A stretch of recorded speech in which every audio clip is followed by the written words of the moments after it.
તો અમદાવાદીઓ અને ગાંધીનગર વાસીઓ માટે સારા સમાચાર। ગાંધીનગર અને અમદાવાદ વચ્ચે મેટ્રોના ફેઝ 2 ની શરૂઆત થશે। પીએમ મોદીના હસ્તે મેટ્રો રેલના બીજા તબક્કાના રૂટનો 16 સપ્ટેમ્બરે સેક્ટર 1 થી શુભારંભ કરવામાં આવશે। આ મેટ્રો અમદાવાદના મોટેરા સ્ટેડિયમથી ગાંધીનગર સેક્ટર 1 સુધી જશે, જેમાં 8 સ્ટેશન સહિત અમદાવાદ અને ગિફ્ટ સિટીને કનેક્ટ કરશે। મેટ્રોની કનેક્ટિવિટીથી લોકોનો સમય પણ બચશે અને ટ્રાફિકનું ભારણ પણ ઘટશે।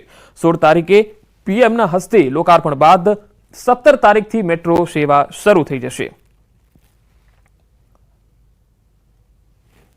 मीटिंग में ब्रीफ किया गया है। तकरीबन 21 किलोमीटर का रूट है और मोटेरा से इसकी कनेक्टिविटी है अप टू सेक्टर 1, जिसकी एक ब्रांच लाइन JNLU से टूवर्ड्स गिफ्ट सिटी आ रही है। इससे क्या है कि अहमदाबाद वासियों के और गांधीनगर वासियों का और गिफ्ट सिटी वासियों का आपस में इंटरकनेक्शन संभव हो पाएगा मेट्रो लिंक द्वारा। सर, गिफ्ट सिटी माने तो पूरा बिजनेस हब है और यहाँ काफ़ी सारे उद्योगपति भी आएंगे, तो उनके हिसाब से सुविधा किस तरह से देख रहे हैं? गिफ्ट सिटी एक इंटरनेशनल स्टैंडर्ड का सिटी है और इसकी जो इंटरनेशनल स्टैंडर्ड का ही इसको ट्रांसपोर्टेशन सिस्टम चाहिए था।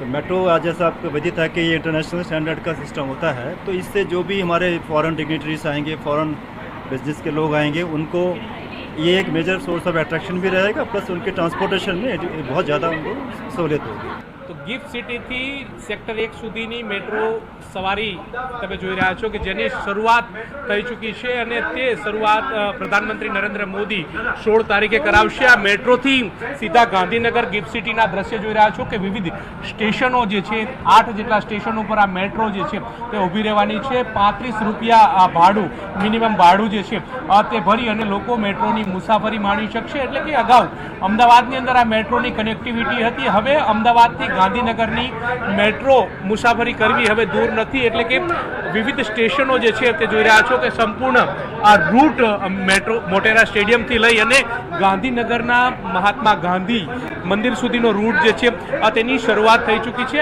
આ પ્રકારનો આખો રૂટ જે છે તે આવનારા દિવસોની અંદર મુસાફરી જે છે તે કરી શકશે। આ બંને તરફથી તમે જોઈ રહ્યા છો કે આ ગિફ્ટ સિટી મુખ્ય સ્ટેશનથી લઈને સેક્ટર 1 સુધી પ્રધાનમંત્રી નરેન્દ્ર મોદી જે છે તે મુસાફરી કરાવશે અને મુસાફરી ત્યારબાદ આ મેટ્રો સ્ટેન્ડ જે છે તેની સુવિધા લોકો સુધી મળશે। અત્યારે હાલ તમે આ મેટ્રોના વિવિધ સ્ટેશનોની રૂપરેખા તમે જોઈ રહ્યા છો કે આ પ્રકારના સ્ટેશનો છે।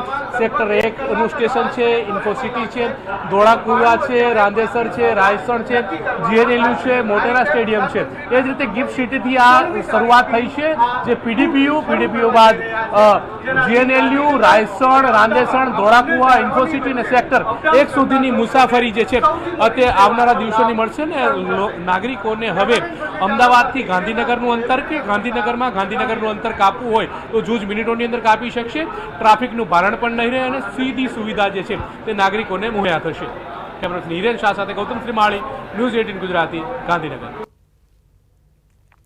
તો અમદાવાદ શહેરને વધુ એક મોટી ભેટ મળવા જઈ રહી છે। શહેરની રોનકમાં વધુ વધારો કરવા માટે આઇકોનિક રોડ બનાવવામાં આવશે।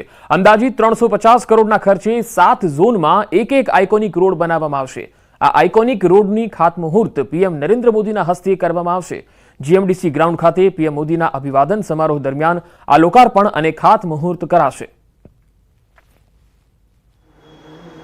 દેશના માનનીય વડાપ્રધાન આદરણીય નરેન્દ્રભાઈ મોદી સાહેબ ત્રીજી વાર વડાપ્રધાન બન્યા બાદ જ્યારે ગુજરાતમાં અને અમદાવાદમાં આવી રહ્યા છે, ત્યારે આ મહાનગરને અનેક આપણે વાત કરીએ કે 7 જેટલા જે વિવિધ રોડો છે, આઇકોનિક રોડો છે, એની ભેટ સોગાદ આપવાના છે। 400 કરોડ જેટલી કિંમતના જે આ રોડો બનવા જઈ રહ્યા છે। પ્રધાનમંત્રી નરેન્દ્ર મોદી ગુજરાતની મુલાકાત પહેલા આજ વહીવટીતંત્રની તડામાર તૈયારીઓને છે આખરી ઓપ અહીં આપવામાં આવી રહ્યો છે।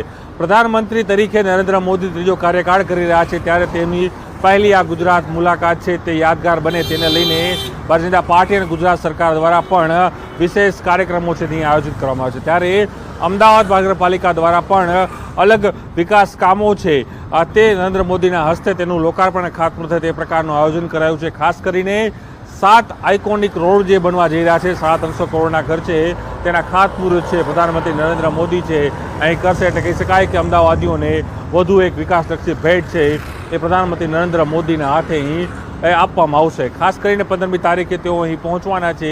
16મી અને 17મીએ સવારે ભુવનેશ્વર માટે અમદાવાદ એરપોર્ટથી તેઓ રવાના થશે. પરંતુ ચોક્કસ અલગ અલગ જે કાર્યક્રમો છે પ્રધાનમંત્રી નરેન્દ્ર મોદીમાં, તેની અંદર અનેક વિકાસલક્ષી જે કામો છે તેના ખાતમુહૂર્ત અને જે લોકાર્પણો છે એ નરેન્દ્ર મોદીના હસ્તે કરવામાં આવશે. કેમેરામેન અમિત શર્મા સાથે પ્રણવ પટેલ, ન્યૂઝ 18 અમદાવાદ. વડાપ્રધાન નરેન્દ્ર મોદી ગુજરાતના પ્રવાસે આવી રહ્યા છે. આગામી 15 થી 17 સપ્ટેમ્બર દરમિયાન પીએમ મોદી ગુજરાત પ્રવાસે છે, ત્યારે વડાપ્રધાનના આગમનને લઈ તૈયારીઓ પૂરજોશમાં ચાલી રહી છે. પીએમ મોદી 16 તારીખે અમદાવાદના જીએમડીસી ગ્રાઉન્ડ ખાતે સભાને સંબોધશે. 1 લાખ લોકો બેસી શકે તેવો વોટરપ્રૂફ જર્મન ડોમ તૈયાર કરાયો છે. પોલીસ દ્વારા સુરક્ષા વ્યવસ્થાની તમામ તૈયારીઓ પણ ચાલી રહી છે. ક્લસ્ટરમાં કુલ 16 બ્લોક તૈયાર કરવામાં આવ્યા છે. રાજ્યના વિવિધ શહેરોમાંથી લોકો આવવાના હોવાથી 4 અલગ ક્લસ્ટર પણ બનાવવામાં આવ્યા છે. મહાનગરની અંદર 7 રોડો, કેશવબાગથી પકવાન સર્કલ હોય, આશ્રમ રોડ હોય, જે અમદાવાદની હેરિટેજ ઓળખ છે, અમદાવાદનું આપણે વાત કરીએ કે વર્લ્ડ કક્ષાએ એક નામ છે, તે પ્રકારના રોડો નિર્માણ. નમસ્કાર, ન્યૂઝ બુલેટિનમાં આપનું સ્વાગત છે. હું છું પંકજ શર્મા. શરૂઆત મહત્વપૂર્ણ ખબરથી. રાજકોટમાં ટીઆરપી અગ્નિકાંડના આરોપી સાગઠિયાના ભ્રષ્ટ બંગલાનું બાંધકામ તોડવામાં આવશે. પૂર્વ ટીપીઓના નિર્માણાધીન બંગલામાં કરવામાં આવેલ ગેરકાયદેસર બાંધકામ મામલે નોટિસ ફટકારવામાં આવી છે. રાજકોટના પૂર્વ સસ્પેન્ડેડ ટીપીઓ મનસુખ સાગઠિયાના બાંધકામને નોટિસ ફટકારવામાં આવી છે. યુનિવર્સિટી રોડ પર બનતો બંગલો પ્લાન વિરુદ્ધ હોવાથી અને બંગલામાં માર્જિન વિરુદ્ધ ચણાયેલ 18 ચોરસ મીટરનું બાંધકામ તોડી પાડવાની નોટિસ ફટકારાઈ છે. જીપીએમસી એક્ટ હેઠળ નોટિસ ફટકારાઈ છે. જો જાતે બાંધકામ નહીં તોડવામાં આવે તો મનપા ગેરકાયદે બાંધકામ તોડી પાડશે. વધુ માહિતી સાથે રાજકોટથી સંવાદદાતા અંકિત પોપટ જોડાયા છે. અંકિત, હવે જે ભ્રષ્ટ ટીપીઓ છે, હવે તેની જ ગેરકાયદેસર મિલકત ઉપર હવે એક્શન લેવાશે, શું વધુ વિગત? ચોક્કસ સર, પંકજ, ખાસ કરીને વાત કરવામાં આવે તો જ્યારે મનસુખ સાગઠિયા કે પોતે ટીપીઓ તરીકે ફરજ બજાવતા હતા ત્યારે તેમને અંદાજિત 12,000 જેટલા જે મિલકત ધારકો છે તેમને ગેરકાયદેસર બાંધકામ મામલે નોટિસ પાઠવી હોવાનું છે તે સામે આવ્યું છે. ત્યારે 10,000 જેટલી જે નોટિસ છે તે જીપીએમસી એક્ટ 260 મુજબ ફટકારવામાં આવી હોવાનું છે તે સામે આવ્યું છે. ત્યારે હવે ખુદ જે ભ્રષ્ટાચારી મનસુખ સાગઠિયા છે તેનું જે નિર્માણાધીન જે બંગલો છે, આ બંગલાની અંદર માર્જિનમાં 18 ચોરસ મીટરનું બાંધકામ વધુ હોવાનું છે તે ખોલ્યું છે અને તેના જ કારણે મહાનગરપાલિકા દ્વારા જીપીએમસી એક્ટ 260/1 હેઠળ આ નોટિસ છે તે ફટકારવામાં આવી છે. નોટિસની અંદર આજે ગેરકાયદેસર જે વધારાનું બાંધકામ છે તેને તોડી પાડવા માટે મહાનગરપાલિકા દ્વારા સમય પણ આપવામાં આવ્યો છે. જો કે સમય અનુસાર જાતે જ બાંધકામ તોડી પાડવામાં નહીં આવે તો મહાનગરપાલિકા દ્વારા બુલડોઝર ચલાવીને ડિમોલેશનની પ્રક્રિયા હાથ ધરવામાં આવશે. જી અંકિત, આભાર માહિતી આપવા માટે. ગોંડલ નાગરિક બેંકના ડિરેક્ટરોની ચૂંટણી ભાજપ પ્રેરિત 11 ઉમેદવારો મેદાને છે. નાગરિક સહકાર સમિતિ પેનલના 11 ઉમેદવારો છે. એક અપક્ષ સહિત 23 ઉમેદવારો વચ્ચે જંગ જામશે. કુલ 11 ડિરેક્ટરોનું ભાવિ નક્કી થશે. નાગરિક બેંક 58,000થી વધુ સભાસદો ધરાવે છે. આ સભાસદો સત્તાનો તાજ કોને પહેરાવશે તેને લઈને અટકળો તેજ બની છે. કડવા પટેલ સમાજની વાડી ખાતે મતદાન ચાલી રહ્યું છે. બેંકની ચૂંટણીને લઈને કડક પોલીસ બંદોબસ્ત ગોઠવાયો છે.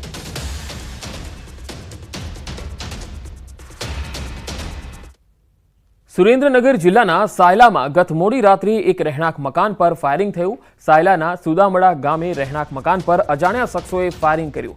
3 થી 4 કારમાં આવેલા 15થી વધુ અજાણ્યા શખ્સો દ્વારા ફાયરિંગ કરવામાં આવ્યું. અજાણ્યા શખ્સોએ અરજદાર સોતાજ યાદવના રહેણાંક મકાન પર 10થી વધુ રાઉન્ડ ફાયરિંગ કરી અને ભાગી છૂટ્યા. સાયલા તાલુકામાં ચાલતી ગેરકાયદેસર ખનીજ ચોરી અંગે અરજી કરવાની બાબતે બંદૂક રાખીને ફાયરિંગ કર્યું હોવાનું અનુમાન છે.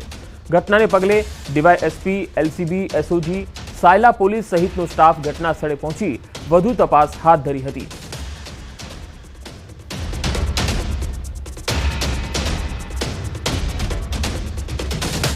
અને હવે વાત આદમખોર દીપડાના આતંકની.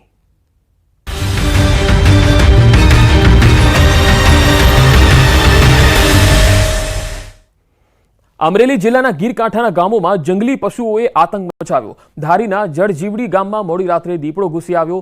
દીપડાએ રાત્રિના સમયે 2 પશુઓ પર હુમલો કરી ઈજા પહોંચાડી. ગામ લોકો જાગી જતા દીપડો એક રહેણાંક મકાનમાં ઘૂસી ગયો હતો. દીપડો મકાનમાં ઘૂસી જતા વન વિભાગને જાણ કરવામાં આવી. વન વિભાગે દીપડાને બેભાન કરીને પકડી પાડ્યો. દીપડાને જસાધાર એનિમલ કેર સેન્ટર ખાતે લઈ જવામાં આવ્યો. વારંવાર રહેણાંક વિસ્તારમાં જંગલી પશુઓ ઘૂસી આવતા ગામ લોકોમાં ફફડાટ ફેલાયો છે.